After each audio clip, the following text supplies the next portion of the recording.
é para a glória do Eterno. Bom, vamos começar aqui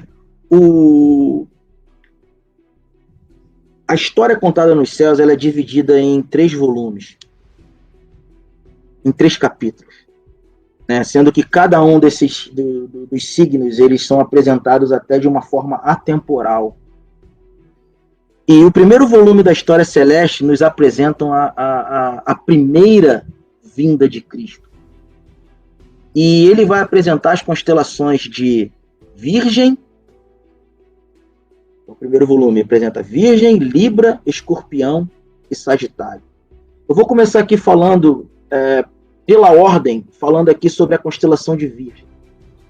Tanto as escrituras sagradas quanto, apenas um breve resumo, né?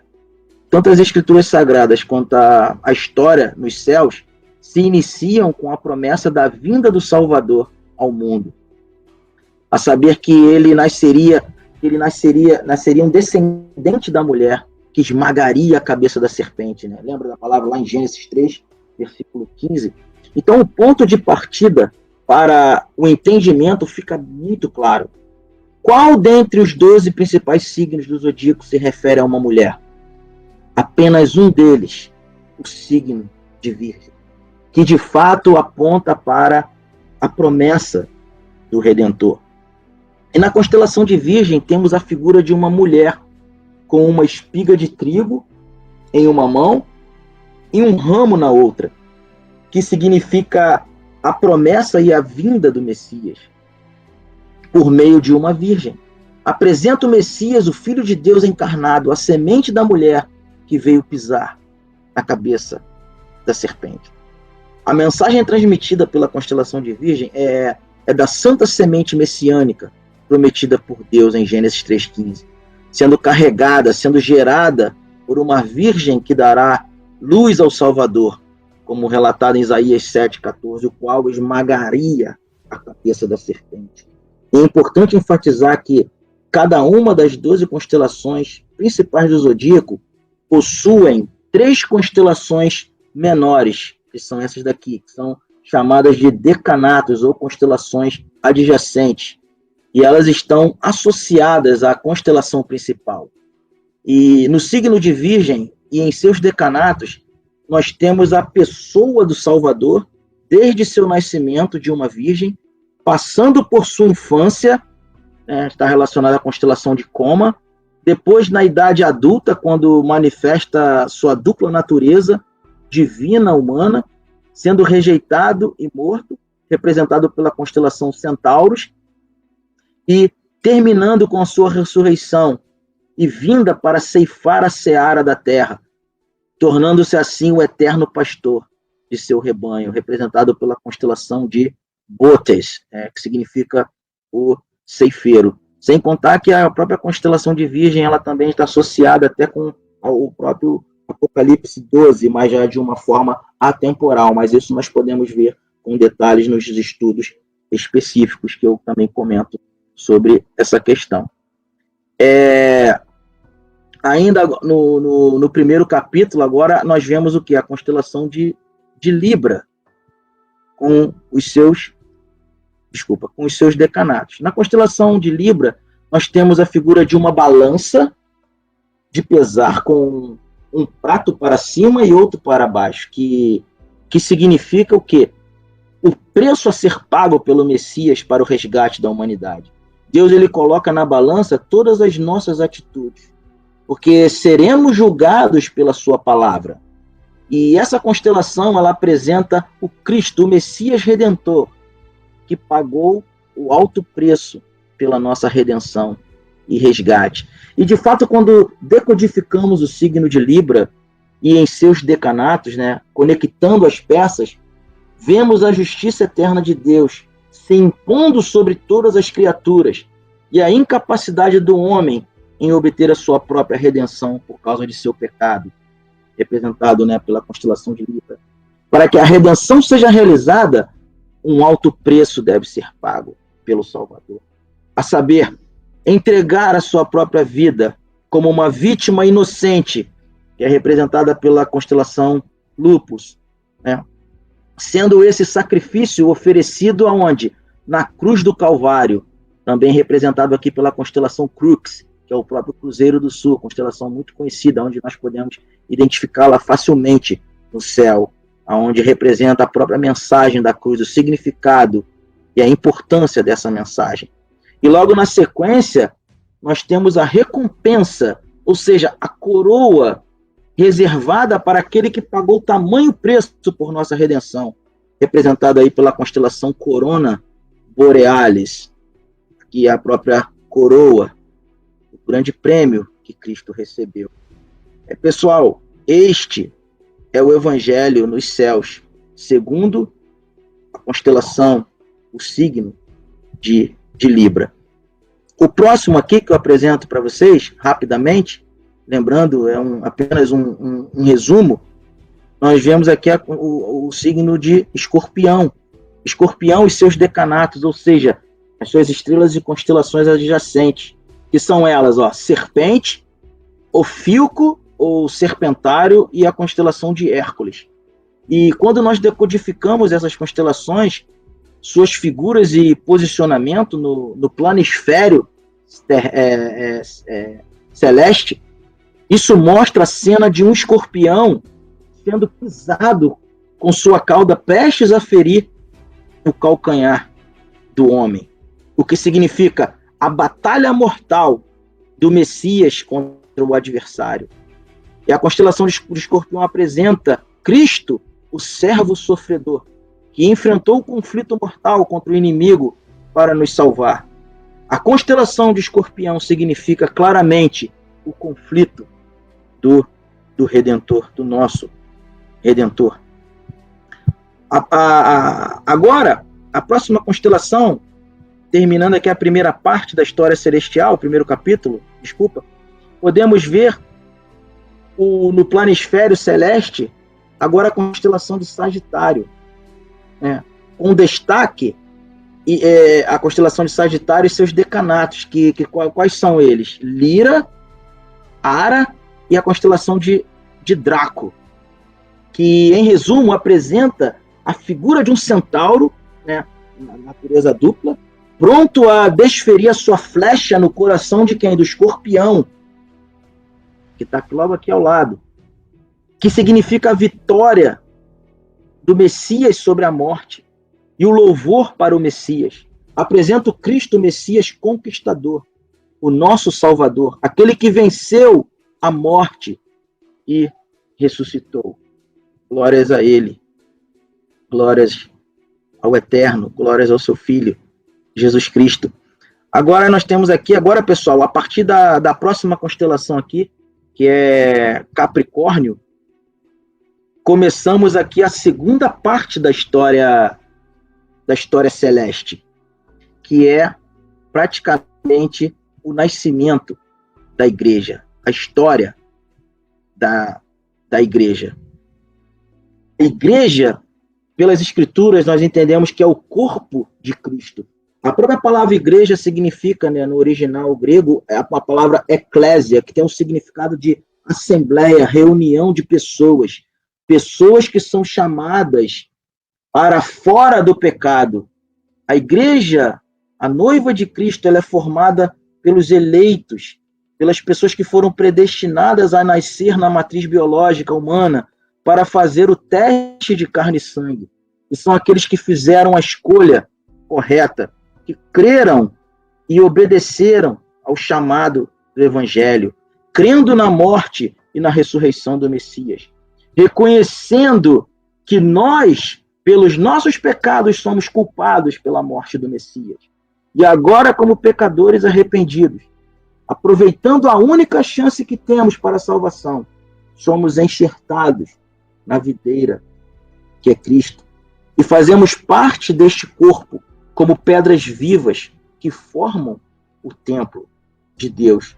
E nós podemos ver aqui no planisfério celeste, com destaque a constelação de Capricórnio e seus decanatos. Quais são os seus decanatos? A constelação de Ságita, que significa flecha, a constelação de Áquila, que significa águia, e Delfinos, que significa golfinho. E, resumidamente, onde podemos identificar até um bode morrendo, com sua parte traseira sendo a cauda de um peixe vigoroso. E podemos codificar essa constelação e entender que ela significa a morte sacrificial do Messias, gerando nova vida para o seu povo, para a igreja. Apresenta Cristo, o sacrifício pelos pecados, que se fez pecado por nós no madeiro, na cruz do Calvário. A próxima constelação aqui é a constelação de Aquário. Aqui temos no planisfério celeste, com destaque para a constelação de Aquário, que significa o derramamento do Espírito Santo, junto com seus decanatos, as constelações adjacentes. É bom sempre a gente relembrar disso, sempre tem a constelação principal e os seus decanatos, isso a gente sempre vai estar falando. E quais são essas constelações? Constelação de Piscis Austrinos, que significa o peixe austral, constelação de Pégasus, que é o cavalo alado, e a constelação de Signos, que significa o cisne, onde, em seu resumindo essa constelação, temos a figura de um homem derramando água de uma grande urna sobre um peixe. E, decodificando isso, significa o derramamento do Espírito Santo sobre a igreja. Apresenta Cristo, que é a água viva, que derramou a promessa do Espírito Santo sobre a sua igreja. Como selo e penhor da salvação, nós fomos comprados e selados para voltarmos à nossa pátria celestial. A próxima constelação, a constelação de Peixes, aqui podemos ver no planisfério celeste a constelação de Peixes e seus decanatos, que é a The Band, que significa as faixas. Temos a constelação de Andrômeda, que é uma mulher acorrentada, e a constelação de Céfios, que é o rei coroado. E este signo, ele apresenta a figura de dois peixes nadando em direções diferentes, com suas caudas presas a uma faixa. Isso significa a multiplicação dos filhos de Deus e oposição do adversário. Apresenta Cristo, o libertador e salvador, que liberta sua igreja das amarras do inimigo. E resumidamente falando, essa figura de Andrômeda, uma constelação que é decanato de peixes, de acordo com as mitologias antigas, Andrômeda, inocente e desamparada, foi acorrentada a um rochedo na praia. Olha o que os antigos entendiam, e oferecida como sacrifício a um monstro marinho. E é interessante que mitologias antigas, mesmo de uma forma deturpada, sempre procuraram imitar algo que é padrão. Ou seja, Satanás sempre buscou tentar imitar e corromper aos padrões do eterno. E podemos ver nesse relato mitológico alguma correspondência e conexão com o significado dessa constelação, porque a igreja, o pequeno e inocente rebanho de Cristo, tem sido implacavelmente perseguida pelo dragão, que é figura de Satanás. E em Andrômeda, temos a imagem da igreja em cadeias e aflições, onde os filhos de Deus estão limitados pelo adversário, representado pelas faixas. E depois Céfios, que representa o rei que virá, quebra os grilhões que prendem a igreja. Lembrando sempre novamente, que a igreja é formada por pessoas. Igrejas são pessoas no contexto das Escrituras. A próxima constelação aqui é a constelação de Áries e os seus decanatos. Desculpa, voltando aqui. Já na constelação de Áries e seus decanatos, que é Cetus, significa o monstro marinho, o grande inimigo subjugado. Temos Perseus, que é o guerreiro que tipifica os redimidos sendo libertos do seu cativeiro. E a constelação de Cassiopeia, nós temos a mulher entronizada, representando também a igreja livre, se preparando para o seu noivo, Cristo. E temos codificado a figura de um carneiro, com a pata, interessante, libertando os peixes do grande monstro marinho que tipifica o próprio Satanás. Significa a libertação e a preparação da igreja, dos salvos, dos eleitos de Deus, aqueles que venceram em obediência à palavra de Deus, para reinar com Cristo nas regiões celestes, no novo céu e na nova terra. Apresenta Cristo, o Cordeiro exaltado, o único digno de tomar o livro e abrir os selos. A próxima constelação aqui que eu apresento é a constelação de Touro, né, que fala sobre o Messias vindo julgar a terra. Agora, a partir da constelação de Touro, começa o terceiro e último volume da história celeste, que aponta para a segunda vinda de Cristo, para o grande juízo final. E a constelação de Touro e seus decanatos, quais são os decanatos de Touro? Órion, que significa o grande caçador, Erídanos, o rio do juiz, Auriga, que é o pastor. E este signo nos apresenta um forte touro, avançando com muita fúria e poder. Significa o retorno poderoso do Messias como juiz de toda a terra. Apresenta esse significado de Cristo, o juiz que vem para julgar a terra. E isso é algo maravilhoso quando conseguimos entender isso. A próxima constelação, a constelação de Gêmeos. Gêmeos temos duas figuras humanas abraçadas em uma atitude de afeição e unidade, na mesma disposição mental e no mesmo entendimento.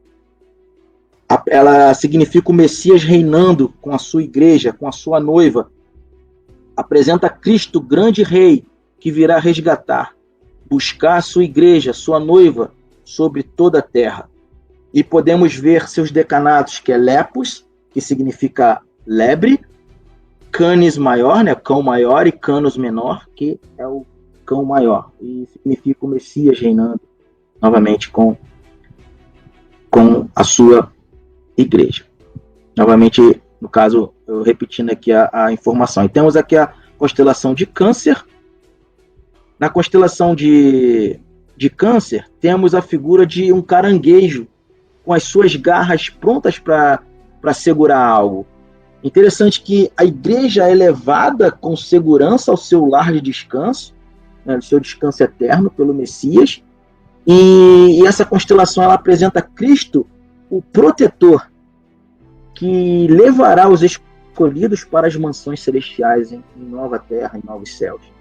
Temos os seus decanatos, que é a Ursa Maior, Ursa Menor, a constelação Argo, que é o navio, que significa os peregrinos chegando em segurança ao lar celestial, ao novo céu e à nova terra. Interessante que essa constelação de Argo, na mitologia antiga, foi a embarcação construída até com a ajuda de uma deusa.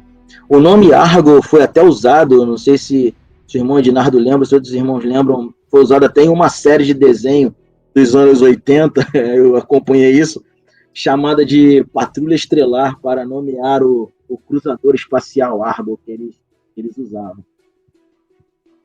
E aqui, finalizando a história celeste, temos o último, né, a 12ª constelação, que é a constelação do Zodíaco, que é o signo de Leão, onde nós temos a figura de um leão em atitude de ataque sobre uma grande serpente.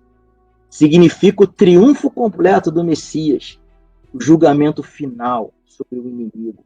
Apresenta Cristo, o leão da tribo de Judá, que virá para destruir todos os seus inimigos. E temos, dentro do signo de Leão, temos os seus decanatos, as constelações de Hidra, que é a serpente fugitiva, a antiga serpente abatida. Temos a constelação de Cráter, que significa a taça da ira divina derramada sobre os adversários. E temos a constelação de Corvos, o corvo devorando as carcaças dos inimigos de Deus. É interessante que todos esses nomes das constelações foi Deus que colocou. E quando a gente vê no original, tanto no hebraico, no grego, em línguas árabes, todos eles têm o significado celestial e se conectam com uma harmonia muito profunda. Irmão Ednardo, o irmão gostaria de comentar alguma coisa para nós entrarmos na reta final?